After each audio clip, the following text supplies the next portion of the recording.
특히 요즘 사람들이 이제 당이 많은 상태의 혈액을 가지고 있고 또 지방이 많은 상태의 혈액, 고지혈증, 고혈당 이런 혈액 상태이기 때문에 거기다가 적게 드시면 혈액이 더욱 끈적해지고 당연히 더 순환이 안 됩니다. 세포가 산소가 부족하다, 무산소 환경이 된다 이런 경우가 바로 암세포가 생길 수밖에 없는 환경이 됩니다.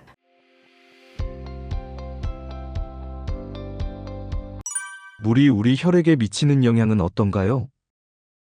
네, 당연히 깨끗한 물일수록 혈액도 맑게 하겠죠. 혈액의 90% 이상이 바로 물이기 때문입니다. 자, 물이 부족한 혈액은 어떻게 될까요? 혈액이 끈적끈적해지고 혈액 순환도 느려지게 됩니다. 특히 요즘 사람들이 이제 당이 많은 상태의 혈액을 가지고 있고 또 지방이 많은 상태의 혈액, 고지혈증, 고혈당 이런 혈액 상태이기 때문에 거기다가 물까지 적게 드시면 혈액이 더욱 끈적해지고 당연히 더 순환이 안 됩니다. 이렇게 걸쭉한 혈액들은 특히 모세혈관까지 잘 안 가겠죠. 말단 조직까지 모세혈관이 산소 공급을 해줘야 되는데 이게 안 되니까 말단 조직의 산소 영양소가 부족하게 됩니다. 말단 조직에 산소 영양소 전달이 잘 되지 않기 때문에 세포는 영양 부족, 산소 결핍에 시달리게 되죠. 세포가 산소가 부족하다, 무산소 환경이 된다 이런 경우가 바로 암세포가 생길 수밖에 없는 환경이 됩니다. 암세포는 이 무산소 환경에서 내 몸을 오히려 산소 없이도 에너지를 만들어 주려고 생겨나기 때문입니다. 그래서 암세포가 잘 자라는 환경은 산소가 부족한 환경이다. 이것을 꼭 이해하시면 좋겠습니다. 반대가 되면 좋은 일이 일어나겠죠. 맑은 혈액 상태에서는 말초까지도 세포 하나하나에 산소와 영양소를 잘 전달합니다.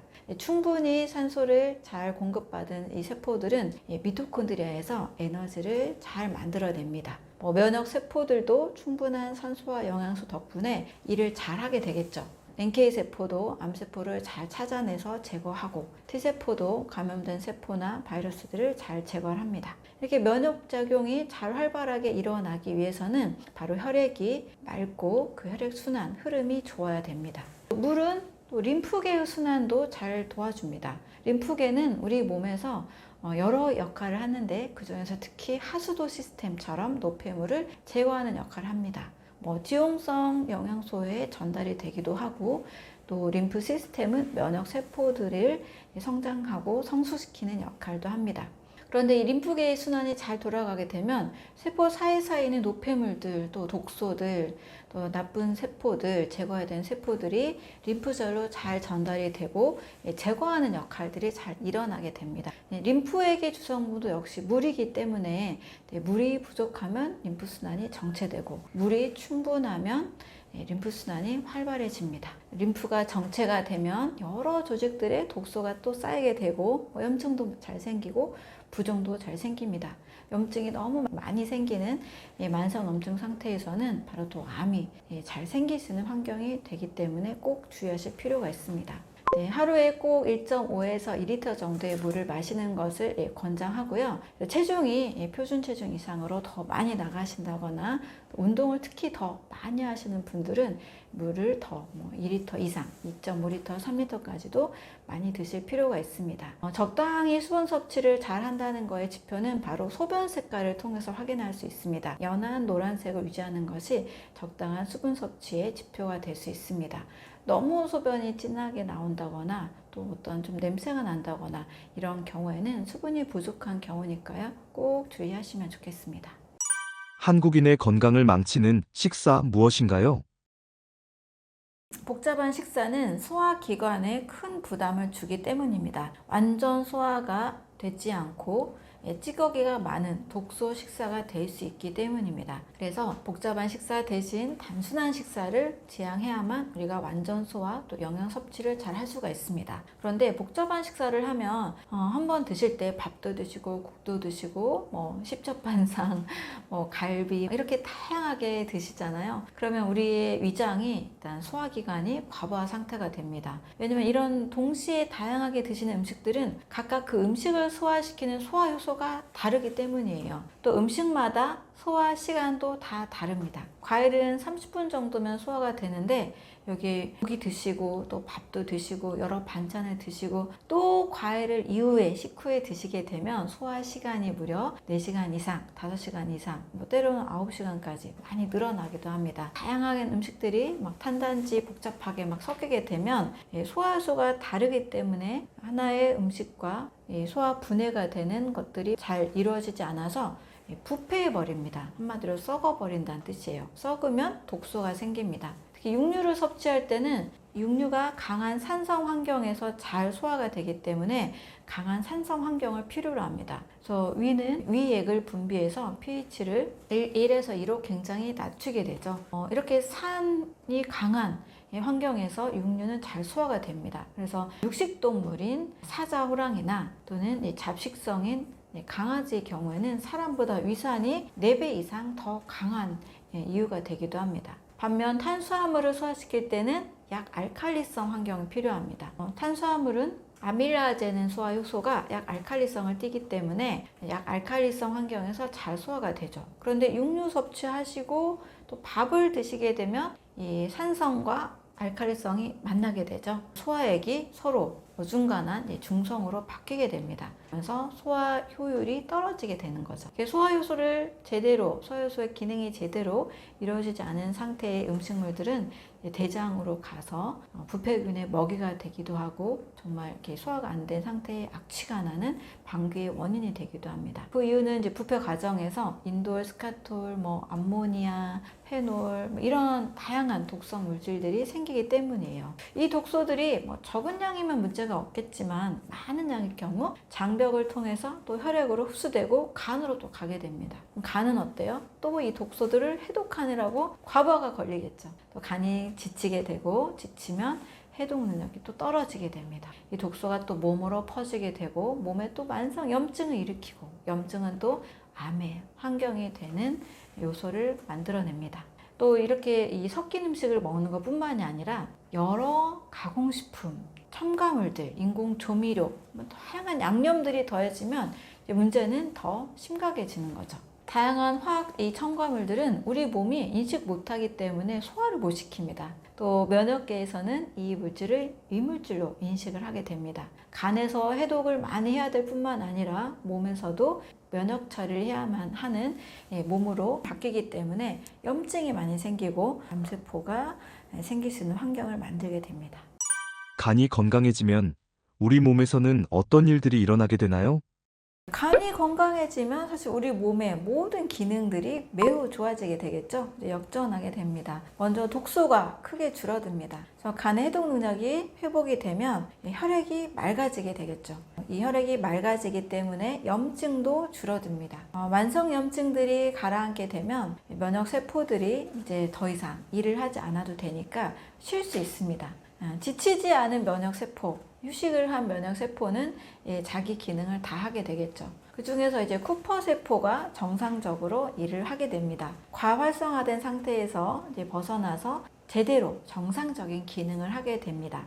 그렇기 때문에 독소가 있을 때 필요한 상황에서만 염증 물질들을 분비하고 나머지 시간에는 조용히 몸속에 있는 독소들 또 찌꺼기들을 제거하는 역할을 합니다. 또 간의 염증이 줄어들게 되면 이제 간 세포가 잘 재생이 되겠죠.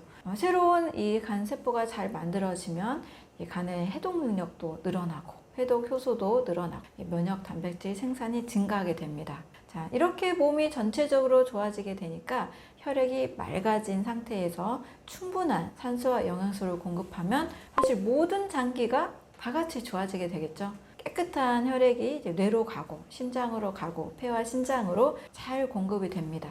혈액을 통해서는 가장 중요한 기능이 이거죠. 산소, 영양소 공급. 산소와 영양소가 잘 공급이 되니까 세포들이 문제가 없게 되죠. 활력을 되찾고 자기 역할들을 잘 수행을 합니다. 세포 재생도 잘 되고 특히 면역 세포들이 크게 좋아집니다. 독소가 없으니까 몸 전체가 정말 작은 일처리들만 해도 되니까 몸 전체의 기능이 좋아지게 되죠. NK 세포도 당연히 좋아지게 되겠죠. 암세포를 잘 감시하고 발견하고 또 공격하고 제거하는 이런 기능들이 올라가게 됩니다.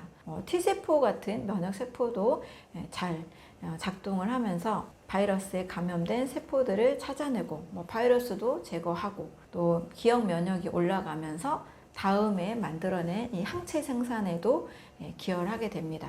B세포 같은 경우가 직접적으로 T세포의 명령을 받아서 항체를 생산하는데요.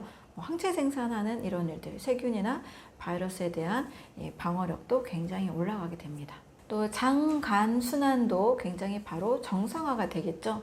간이 건강하면 일단 장에서 독소가 올라오는 것들을 잘 제거를 합니다. 또 독소가 또 줄어들고 장도 좋아지기 때문에 장내 환경도 좋아지죠. 장 점막도 복구가 되고 장내 미생물도 유해균, 유익균의 비율들이 균형을 되찾게 됩니다. 장내 미생물, 장내 환경이 좋아지면 또 이것이 직접적으로 또 면역 세포들을 훈련시키기 때문에 우리 몸 전체의 70%를 담당하는 면역력도 굉장히 올라가게 되겠죠. 몸 전체의 면역력이 향상된다 이렇게 볼 수 있습니다. 암 환자에게 간이 중요한 이유는 무엇인가요? 네, 많은 분들이 사실 간 건강의 중요성을 잘 모르십니다.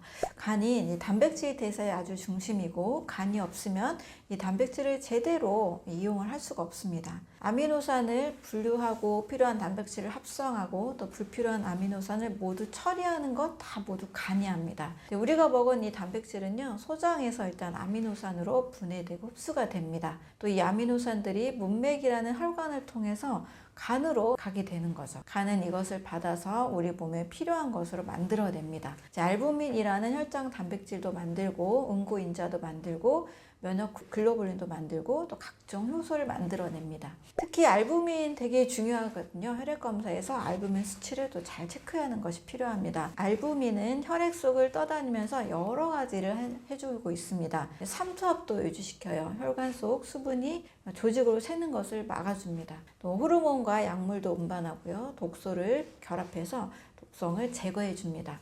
그래서 알부민 수치가 낮으면 부종도 생기고 영양 상태도 나빠지고 면역력도 떨어질 수밖에 없습니다. 그래서 암 환자의 예후를 판단할 때 이 혈액 검사에서 알부민 수치를 매우 중요하게 보는 이유가 됩니다. 간은 또 불필요한 아미노산도 처리해 줍니다. 우리가 먹은 단백질이 모두 완벽하게 균형 잡힌 건 사실 아니죠. 어떤 아미노산은 좀 많을 수 있고 어떤 것은 또 부족하기도 합니다. 남은 아미노산은 간에서 이 탈아미노라는 과정을 거치는데요. 바로 아미노기 NH2라는 것을 떼어내는 과정입니다. 이 과정에서 사실 암모니아가 만들어져요. 이 암모니아는 독성이 좀 강하죠. 특히 뇌에 매우 치명적입니다. 그래서 간은 이 암모니아를 요소로 전환시키는데요. 요소 회로라고 불리는 복잡한 과정을 거쳐서 독성 있는 암모니아를 독성이 없는 요소로 만들어냅니다. 이 요소가 바로 혈액을 타고 신장으로 가서 소변으로 배출이 됩니다. 이 모든 과정들이 제대로 잘 작동을 하려면 바로 간이 튼튼해야 됩니다. 간 기능이 떨어지면 암모니아가 처리되지 못하는 거죠. 혈액 속에 암모니아가 쌓이게 되면 의식이 혼미해지고 손떨림도 생기고 심할 경우에는 혼수 상태가 됩니다. 이것을 이제 간성 뇌증이라고 합니다. 가끔 이제 이런 증상들을 수반하는 암 환자분도 계십니다. 왜냐하면 암 환자분들은 간 기능이 매우 저하된 경우가 많기 때문이에요. 특히 항암제가 간을 손상시키잖아요. 그래서 암 자체가 왜 간에 부담을 주고 암 자체가 영양 불균형을 주고 이게 아니고요. 이 항암 과정에서 또 이제 체력이 떨어진 과정에서 바로 간이 계속 더 약해지게 되는 거죠. 영양 불균형도 또 간을 약하게 만듭니다. 또 이런 간의 건강 상태에서 단백질 먹어야 돼 하면서 단백질만 과다하게 섭취하면 이제 간이 버티지를 못하는 거죠. 또 암모니아가 처리가 안 되고 또 독소가 계속 쌓이는 환경이 되면 오히려 간 건강이 나빠지게 됩니다. 또 간이 하는 또 매우 중요한 역할 중에 하나가 근육 합성을 조절하는 호르몬과 성장 인자를 만드는 겁니다. 그 중에 IGF-1이 가장 대표적인데요. 이 호르몬은 인슐린 라이크 그로스 팩터 1이라 그래서 인슐린 유사 성장 인자로 알려져 있습니다. 이것은 근육세포의 성장을 촉진시키는 거죠. 따라서 간 간 기능이 좋아야만 IGF-1이 잘 만들어지고 근육 합성이 활발하게 됩니다. 또 간이 건강하게 되려면 우리 몸에 과부하가 걸리는 그런 식사를 하시면 안 됩니다. 과도한 단백질 섭취가 바로 간에 큰 부담이 되기 때문이죠. 특히 질이 나쁜 단백질은 더 큰 부담이 돼요. 가공육이라든지 구운 고기, 상한 고기 이런 것들은 간이 처리해야 되는 독소를 매우 많이 만들어야 됩니다. 거기에 만약 술과 약물이나 또 환경 독소들이 여러 가지 더 더해지면 간은 이 독소를 처리하는데 아주 과부하 상태, 포화 상태가 됩니다. 그래서 간을 건강하게 유지하는 것이 항암 그리고 세포 재생의 아주 첫걸음이라고 볼 수 있습니다. 간이 살아나야만 이 단백질 대사가 정상적으로 잘 돌아가게 됩니다. 필요한 단백질도 잘 만들고 독소도 처리하고 근육이 잘 합성이 됩니다. 그래서 아무리 좋은 단백질을 많이 드셔도 간이 지쳐 있다면 아무 소용이 없다고 보시면 되겠습니다. 암세포의 씨앗은 어떻게 시작되나요? 몸의 순환이 막힌다는 것은 이제 두 가지 순환에 문제가 있다고 볼 수 있습니다. 첫 번째는 혈액순환, 두 번째는 이제 림프순환입니다. 혈액순환을 통해서는 산소와 영양소가 공급이 되고 림프순환을 통해서는 지용성 영양소나 지용성 영양소의 공급, 그리고 면역세포들의 이동 통로, 노폐물들의 이 제거가 되는 통로가 됩니다. 근데 이 순환이 두 가지 순환이 다 막히다 보면 일단 첫 번째로는 산소 공급, 영양소 공급이 잘 이루어지지 않겠죠. 그리고 두 번째로는 노폐물의 제거가 잘 이루어지지 않게 됩니다. 그래서 이제 많은 암 환자분들의 보면 같이 공통적으로 체온도 많이 떨어져 있고 또 산성 체질에 가까운 것들을 볼 수가 있습니다. 이런 몸의 환경이기 때문에 백혈구들이 면역력을 잘 발휘를 해서 비정상적인 암세포들, 돌연변이 세포들을 제거해야 되는데 그게 잘 이루어지지 않는 거죠. 그래서 림프순환 억제, 림프 폐색이라고도 하고요. 또 혈액순환 장애, 여러 원인들에 의해서 혈액순환이 잘 이루어지지 않을 때 이제 막히다 보니까 백혈구의 면역작용이 잘 이루어지지 않아서 암세포의 제거 활동이 잘 이루어지지 않는다.